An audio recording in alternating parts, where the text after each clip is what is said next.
Assalamualaikum warahmatullahi wabarakatuh. Hello everyone, hello my students. Video ini memang sengaja saya buat agar kalian lebih jelas ya untuk penjelasannya, apalagi di sini mengenai simple past. Apa sih sebenarnya simple past itu? Simple past. Apakah hanya berupa subjek diikuti verb 2? Tentu saja tidak. Untuk fungsi itu sendiri, simple past berarti kegiatan yang dilakukan di masa lampau dan tidak akan terjadi lagi di masa yang sekarang ini. Itu dinamakan dengan simple past. Jadi kita tulis di sini kegiatan yang dilakukan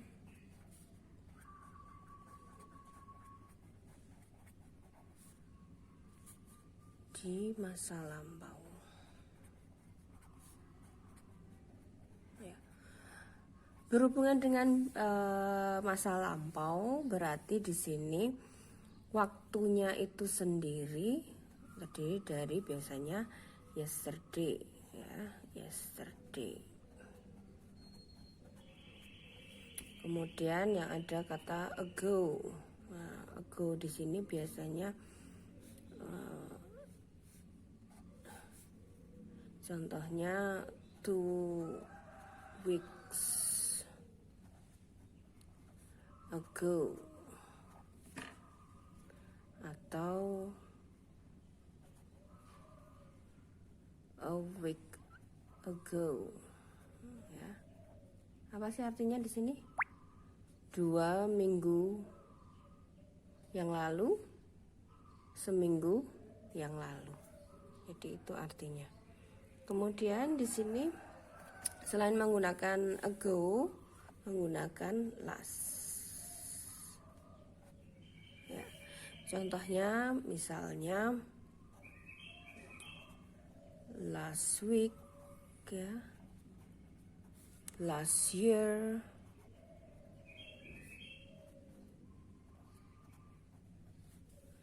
dan sebagainya. Jadi ini artinya lalu, ini lalu.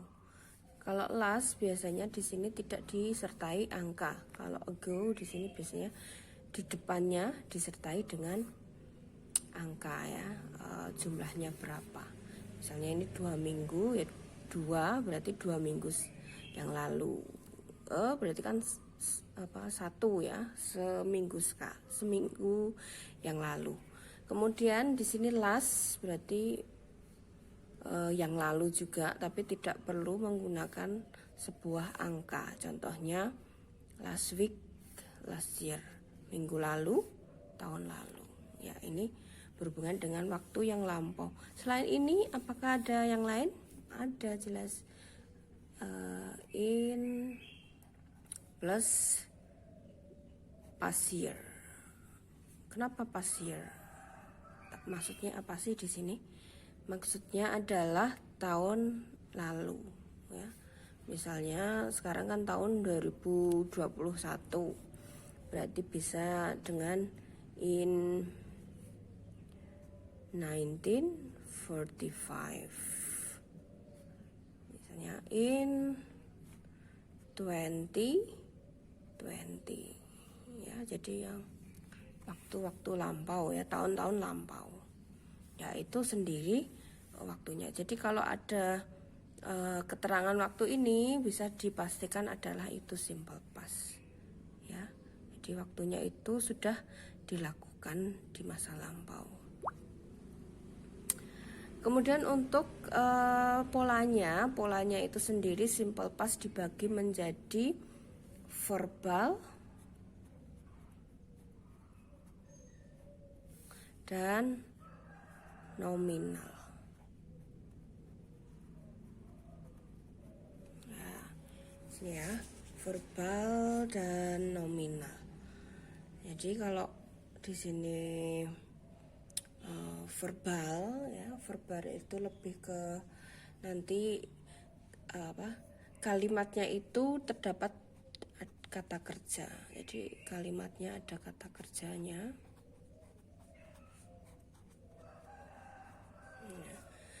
Sedangkan yang nominal di sini kalimatnya tidak ada kata kerja. Jadi kebalikannya ya. Di sini tidak ada kata kerja.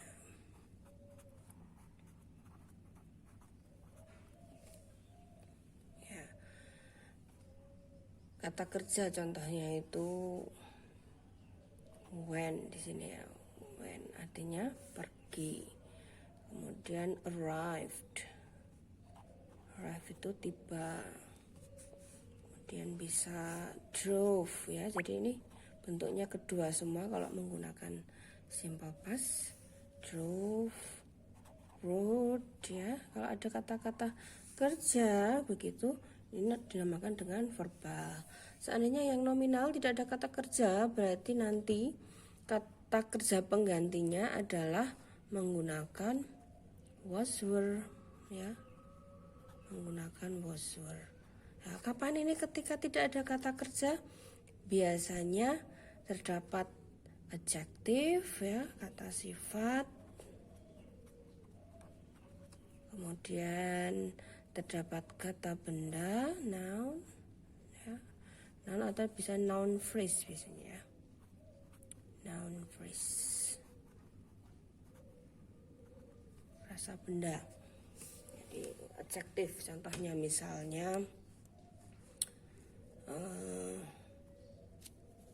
sad ya, happy ya, ini kata kerja kata sifat maaf. Kemudian untuk yang kata benda atau frasa benda misalnya a kid ya, a student, ini frasa benda ya. Jadi itu ya. Sekarang bagaimana polanya ya, terkait dengan ini polanya ya. Semua subjek entah itu misalnya I ya, you, he ya, ini bentuknya bentuk kedua sama ya. Contoh kalimatnya misalnya I arrived at Bali yesterday.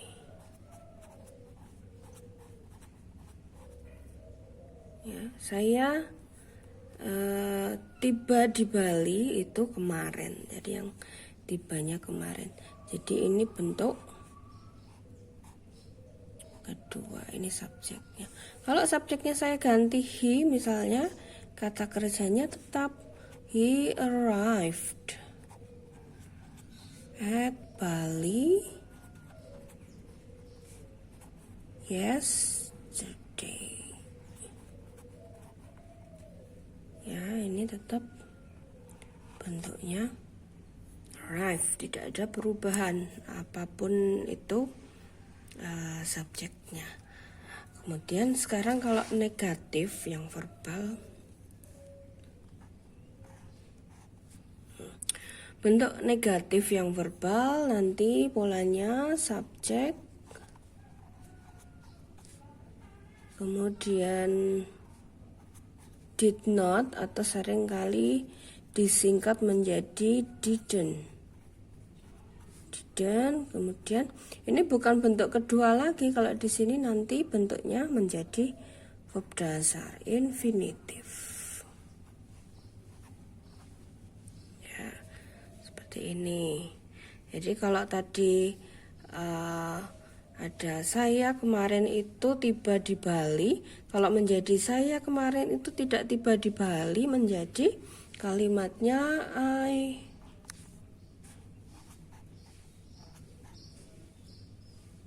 didn't ya. Tadi kan arrived menjadi bentuk infinitif menjadi arrive tanpa menggunakan bab kedua, jadi arrive saja ya. Kemudian di sini tinggal dilanjutkan at Bali yesterday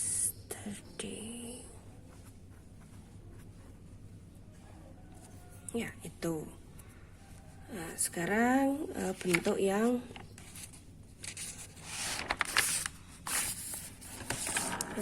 interrogatif. Bentuk yang interrogatif ya. Bentuk interrogatif itu maksudnya bentuk yang tanya. Hampir mirip dengan bentuk negatif, tapi bedanya di sini posisinya dan tidak menggunakan not. Jadi did diikuti subjek, kemudian bentuk infinitif.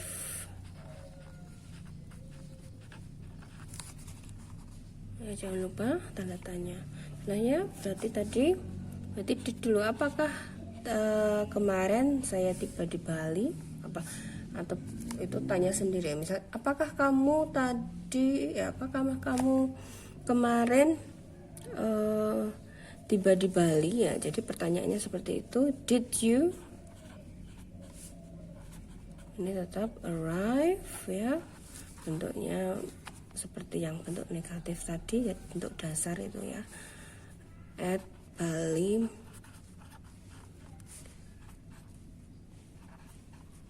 yesterday ya, itu contohnya. Nah, coba sekarang ada exercise, kemudian kalian komen, jawab di kolom komentar. Number 1, for example,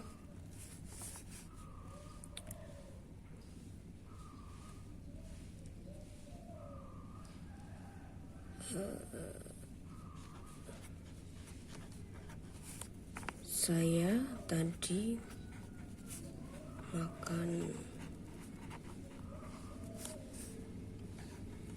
2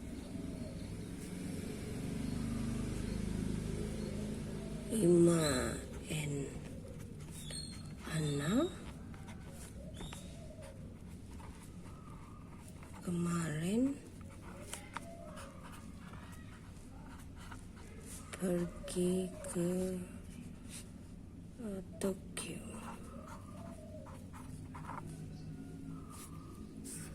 Kemudian yang ketiga, Intan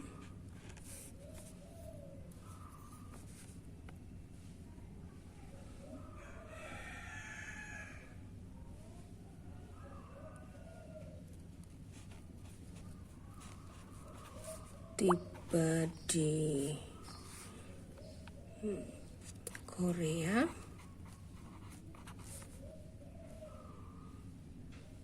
minggu lalu.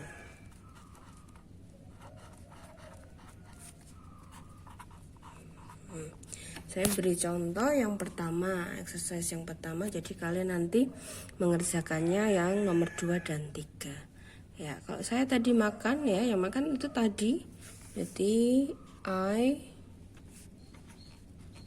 ate, jadi menjadi bentuk kedua ya. Silahkan dikerjakan di kolom komentar. Terima kasih. Wassalamualaikum warahmatullahi wabarakatuh.